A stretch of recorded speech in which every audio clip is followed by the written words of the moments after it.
harka fuunee kabajamtoota daawwattootaa fi hordoftoota Oromiyaa Broadcasting Corporation tullum maal jetti gadaanoo maal fakkaata gadaan gadaa qufaanu haa ta'u jecha har'a qophii addaa qabannee dhiyaannee jirra. Qophiin teenya tanarraatis gola seenaati.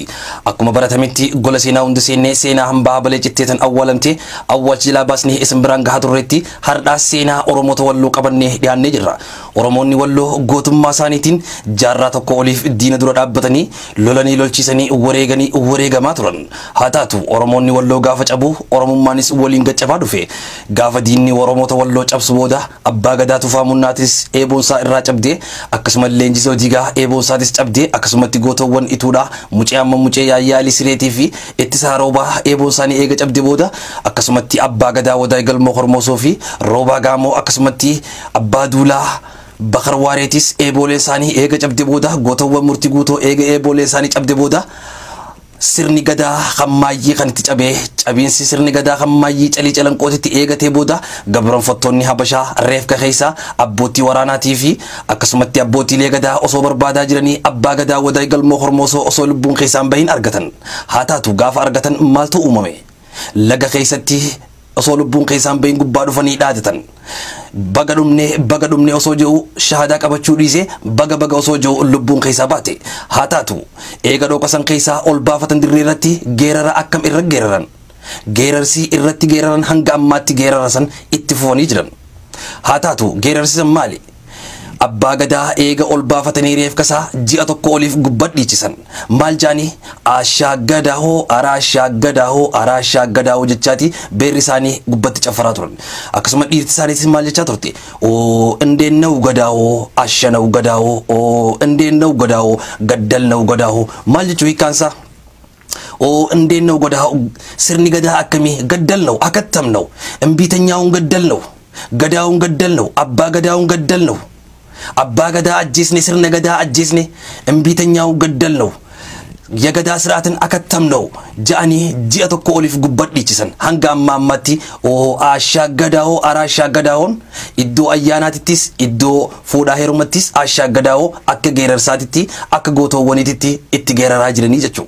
Haa taatu kana maalirraan kaase gaafa Oromoon gaccabuu gubbaa gaccabe cabiinsi maayyii kan sirna gadaatis waan calii calanqootee jecha sirni gadaa kan maayyii cabee gaalaa'uun gaddalnaw abbaa gadaa'uun gaddalnaw ya gadaa siraatin gaddalnaw akattamnaw imbiitanyaa'uun gaddalnaw jaanii sirna gadaa kan maayyii cabiinsa sirna gadaa maayyii irratti geeraranii gubbatti dhiichisaa turanii jechuu. Haa taatu har'a seenaa kana kaasuuf hin deemnu isinuma yaadachiisuuf duuba gaa seenaa Oromoota Wallootti tas dachaana. Seenaa Oromoota Walloo keessatti seenaa hedduu bal'inaan kakaasneetu jira. Akkasumatti Oromoo fi Goojjam waliif maali? Akkasumatti Qimaantii fi Oromoo waliif maali? Akkasumatti Agawuu fi Oromoo waliif maali? Akkasumatti Gondarii fi Oromoo waliif maali hajjuu bal'inaan kaasnee jirra. Haa taatu seenaa bal'inaan hunda isaaniitu waliin haa hordofnu isinii jenna.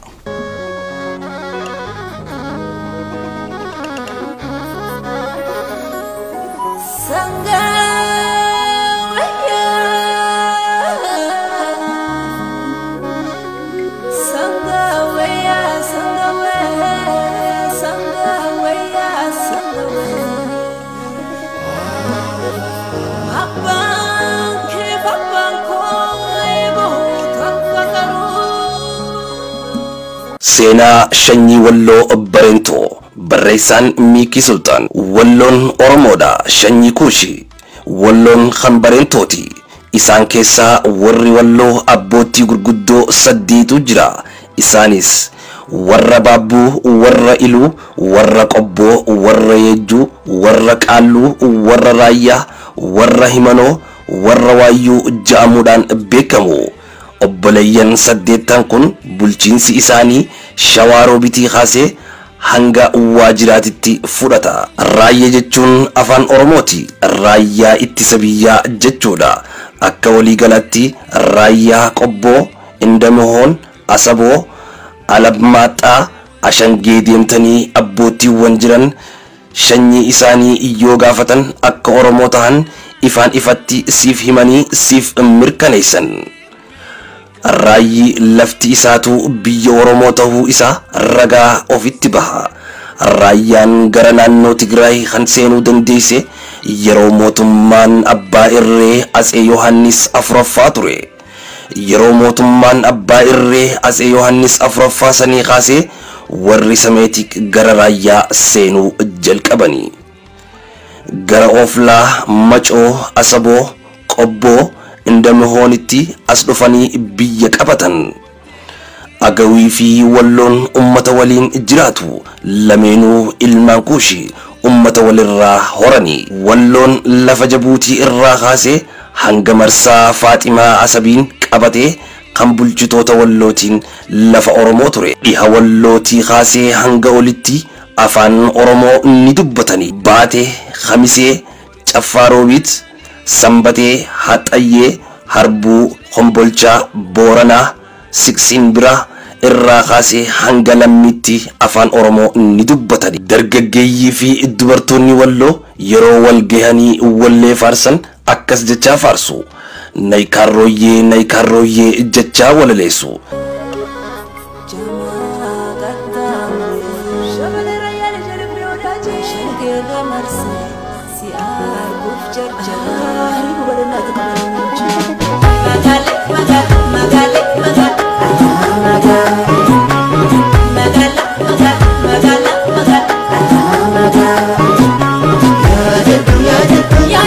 Kaarrooyyee jechuun afaan Oromooti.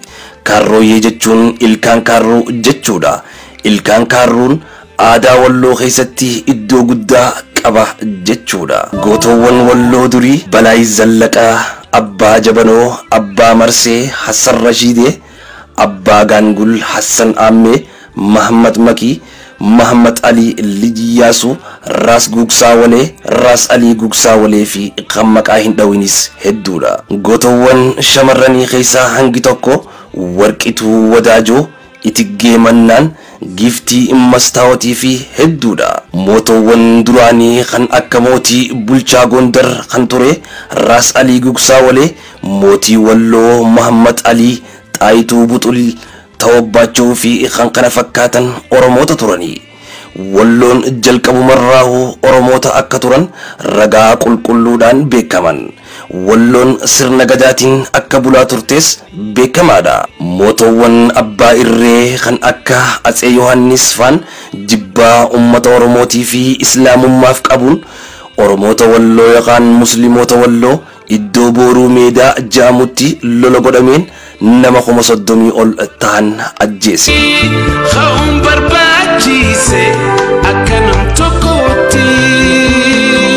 Minilikii fi Yohaannis jidduu wal dhabiinsaa fi wal jibbaa ifa hin ta'iniitu ture.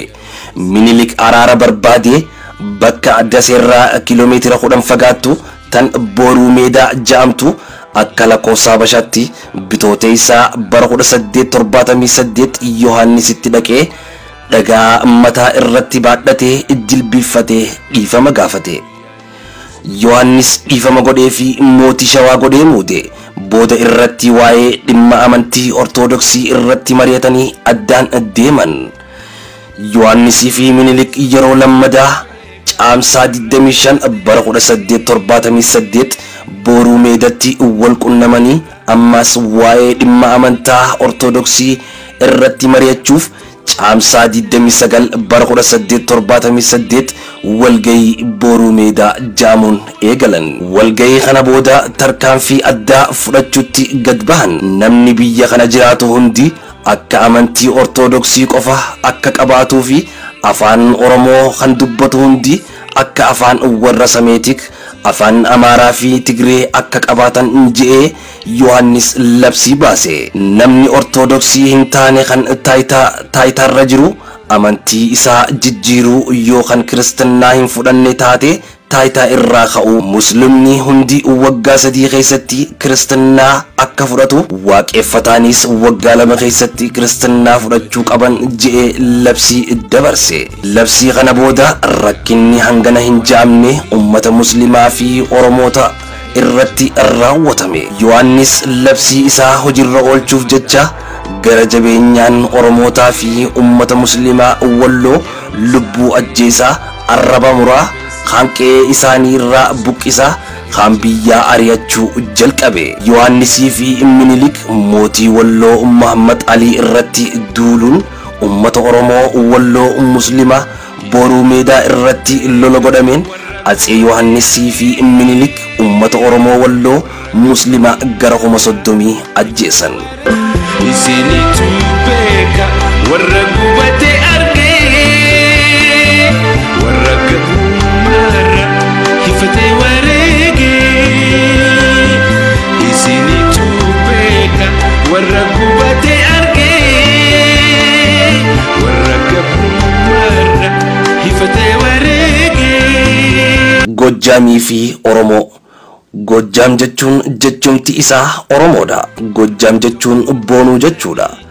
Gojjaam biyya warra bulchitoota Hagahuuti yookaan Agawu. Agawu sun maqaan sirrii isaa Hagahuu isa jedhu san irraa dhufe. Warri mootoowwan Abisiiniyaa kan warra nafxanyoota Hagahuu kana akka Oromoo ta'uu hin beeksifneef Agaw midir yookaan biyya Agaw jettee itti moggaafte. Jaarraa 16ffatti mootiin warra Agaw yookaan Agaw Gojjaam kan turte wabii jedhamti turte.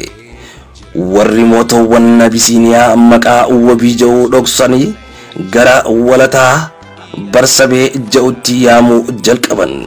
Jaarraa 20ffaa keessatti mootiin biyya Gojjaam kan ture Adaldoorii jedhama ture.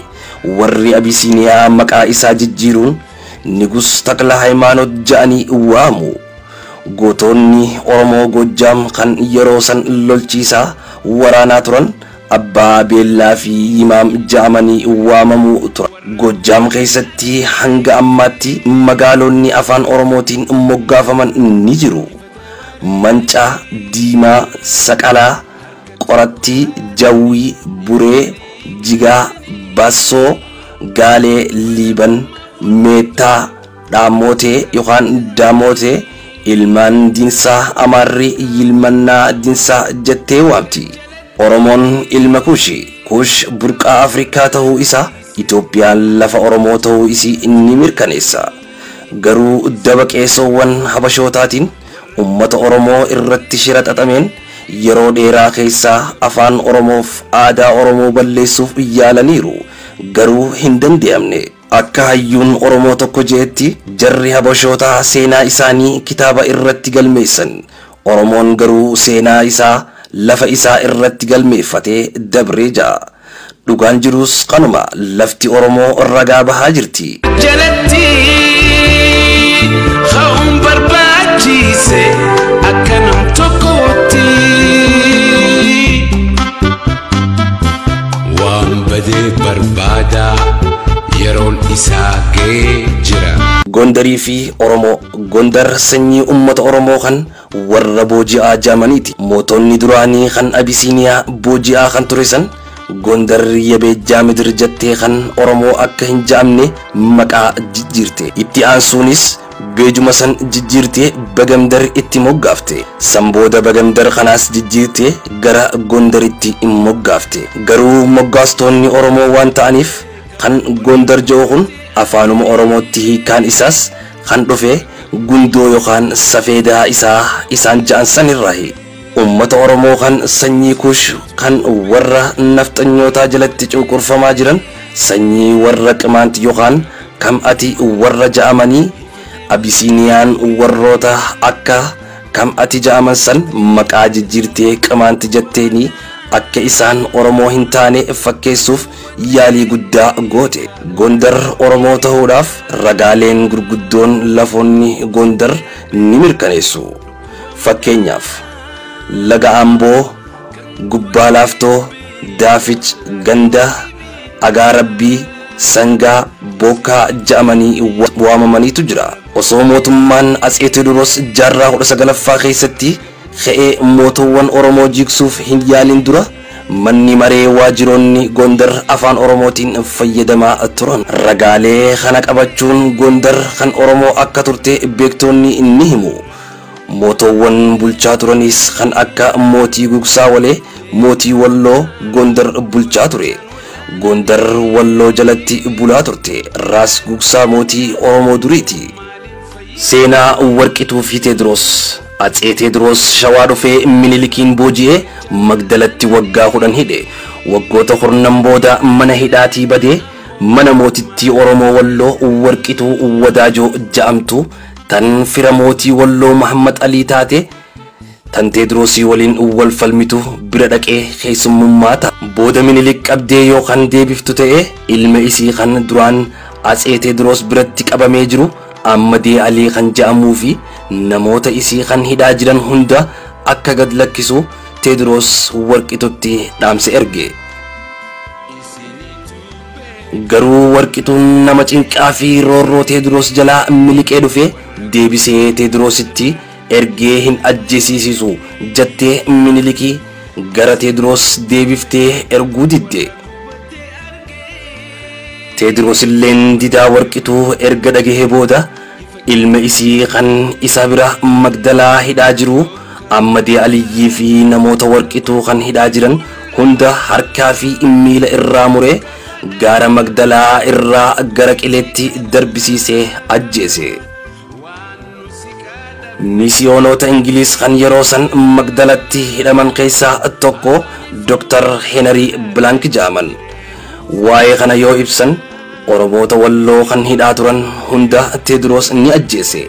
Namoota 32 kan ta'an osoo lubbuun keessaa hin bahin gaara Magdalaa irraa gara Qileetti gad darban jechuun Dr. Henry Blank barreessee jira.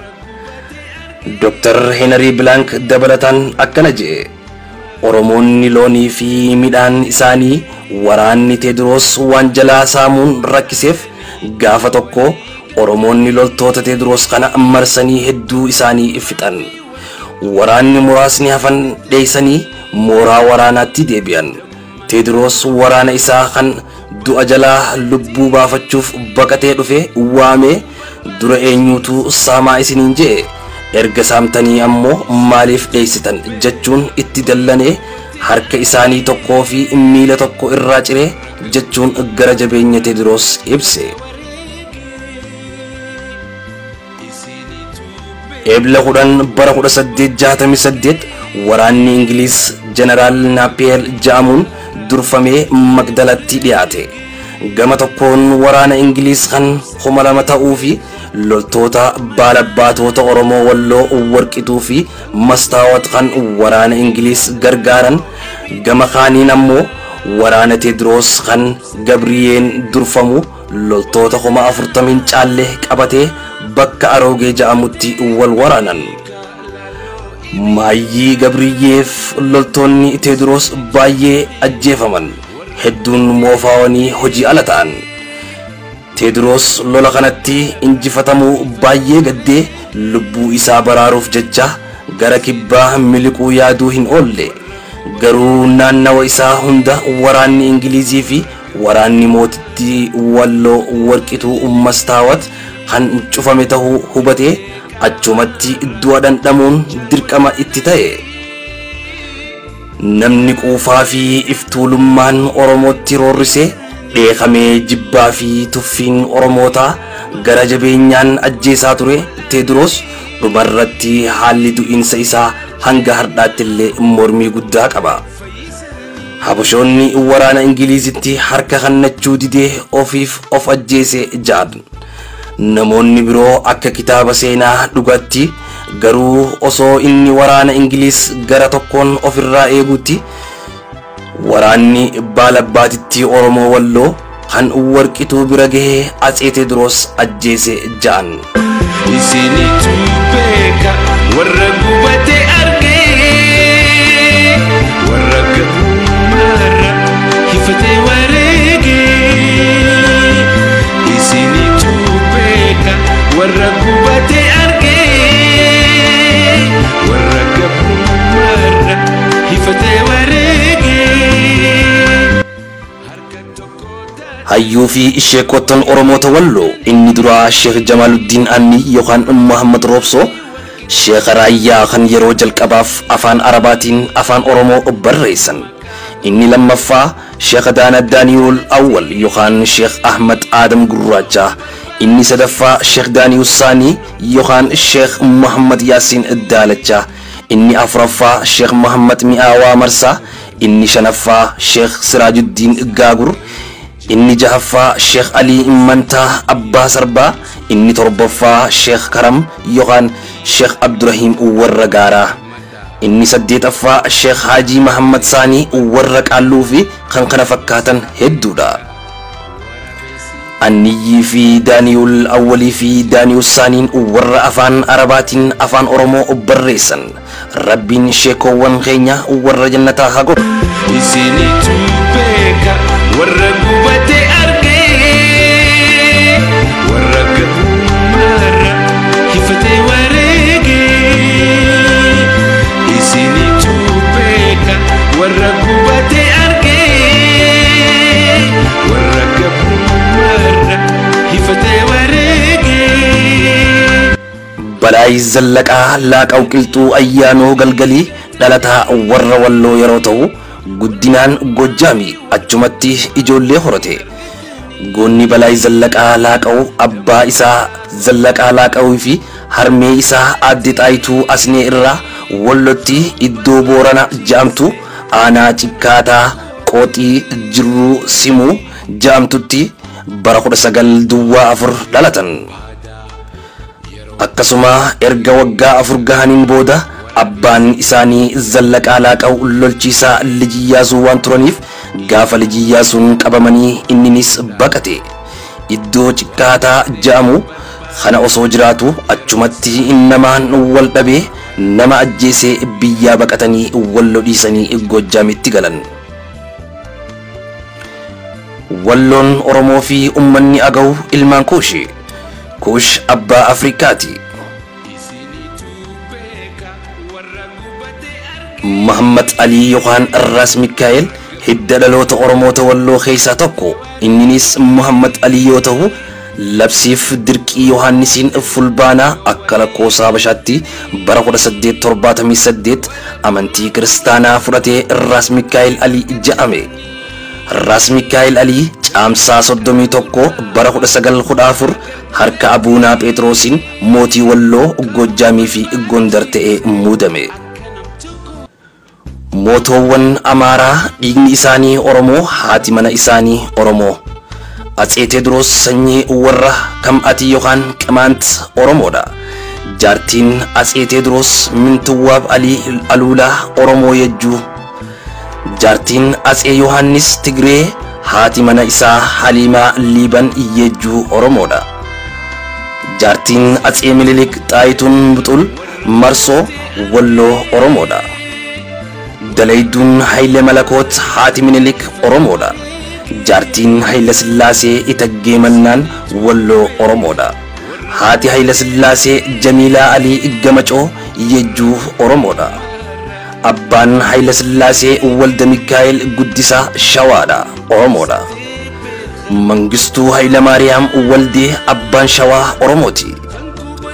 Warri Amaarri itti faarsitu kun warri Booji'aa Gondarii fi Haagahoo yookaan Agaw Gojjaam Oromoodha. Qeesni Oromoo dhiigumaan jibbu kan Alaqaa Atsimmuu Gorgis Gojjaam biyya gootowwan Oromoo ture je'ee ragaa abbihee jira.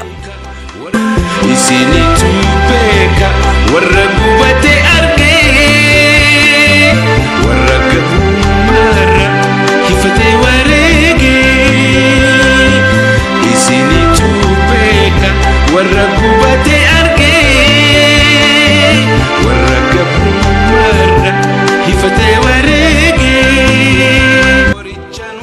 Maqaa magaalota Raayyaa warra Abbaayee Kukkuftoo Hijiraa Mohonni Hashangee Addishaaboo Taa'oo yookaan To'oo Bartaa Kilaay Qalqallaa yookaan Qaqallaa Gaarjalaa Addi Hanxiyaa Agamootaa yookaan Agamootaa Koobaa Baasoo Daareetaa yookaan Dureetaa Carcar Baala Koorama Oflaa Allamaaxaa yookaan Alamaaxaa Waajaa yookaan Waajaha Qobboo Kilshaa Faccaa yookaan Facaa Raarihee yookaan Rarrahee Ximmuggaa Waldayaa hedduutu jira.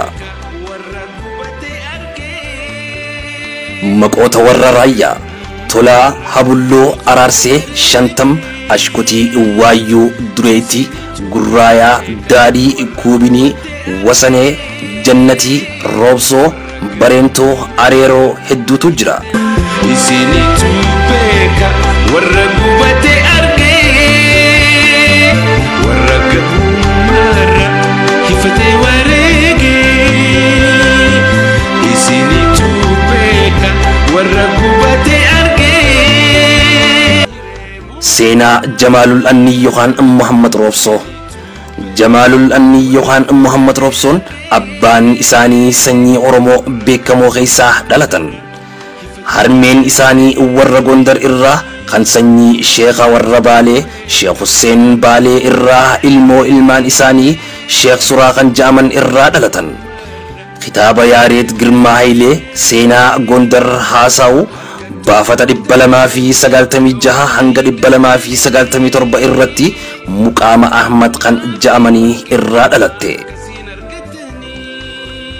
Jamaalul Annii yookaan Muhammad Roobsoon Roobsoo Baabboo fi Hawaa Abdul Qaadir irraa naannoo Raayyaa iddoo Galgaloo jedhamtutti bara 1781tti dhalatan.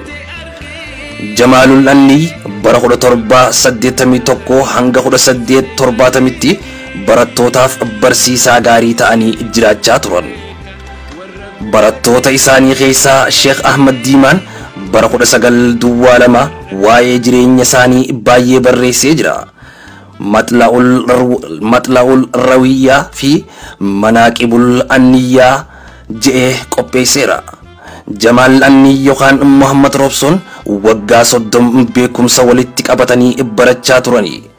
Kitaabolee 52 qopheessanii jiru. Kitaabolee seenaa, falaasama, kitaabolee nashiidaa fi afaan Arabaatiin yeroo jalqabaatiin afaan Oromoo kan barreessan isaanii.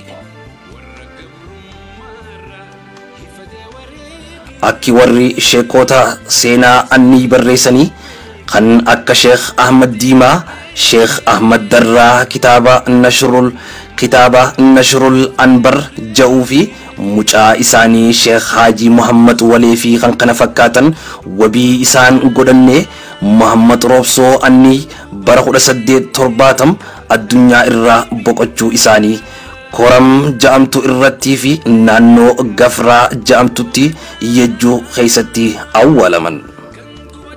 Seenaa Itoophiyaa keessatti namni jalqabaa jaarraa 19ffaa keessatti nashiidaa qopheessuun beekaman Sheekh Jamaalul Annii yookaan Muhammad Roobsoodha. Sheekh Jamaalul Annii mooticha Atsee Yohaannis Afuraffaa baay'ee isaanitti duulaa biyya ari'aa ture keessaa Sheekh Raayyaa keessaa tokko. Sheekh Jamaalul Annii afaan Oromoo fi afaan Arabaa kan baay'ee haasawanii fi manzuumaa afaan Arabaatiin qopheessaa kan turan Sheekh Muhammad Mashashaan himaniiti jiru. Sheekh Jamaalul Annii afaan Tigriffaa yoo danda'anis jibbaa qabaniif hin dubbatan turan. Barattoota isaanis dhorkaa turanii ja'ama. Raas Bitwaddat Alii yookaan Alii Xiqqichaa ja'amee iyyaamama.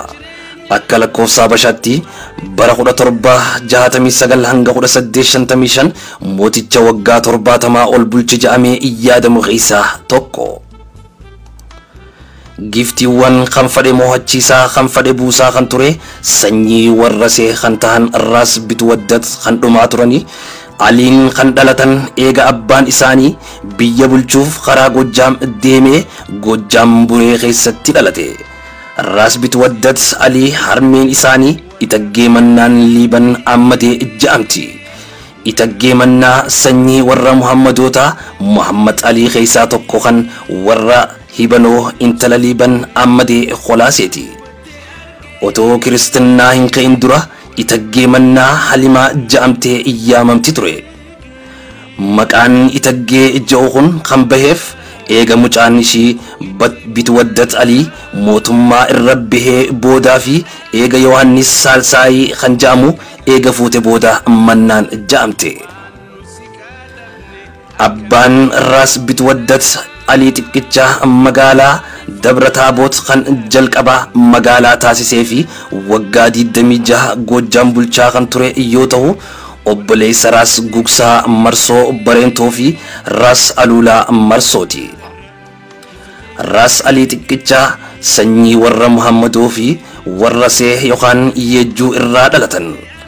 Ras Ali Maakalawi wagadi damilama bulchaa kan turan Ras Bitwaddat isa dhumaa haja aman malee gadaan bulchaa isaanii hanga dhumutti hanga bara 1966 Yejjuu Gondar Lastaa Raayyaa Ambaasal Walloo guututti bulchaa turani.